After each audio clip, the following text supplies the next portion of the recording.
tanan natong bisita na si Papa nako, Vice Mayor Aing, na akong misis. Gusto lang natin pasalamatan ang atong congressman nga naman for the first time in laang paglista niya kung unsa ang mga project sa lungsod sa lahat. Nalipay kayo ni kay i-appeal ni. Kung sa'yo pasabot ako, ipangutana ang mayor kung sa ang mga priorities lahat. Medyo na-touch lang ko.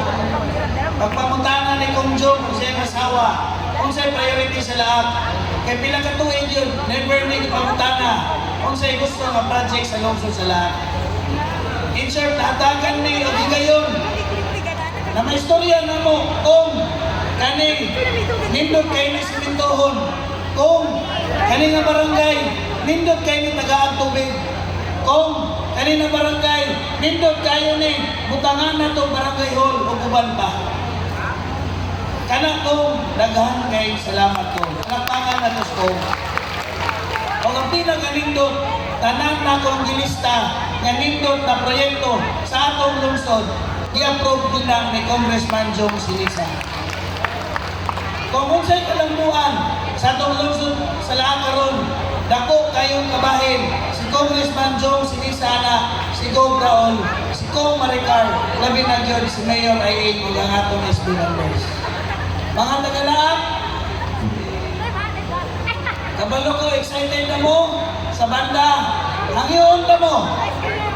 Ayaw mo kaulaw nire. Gihawanan din ako ni dire.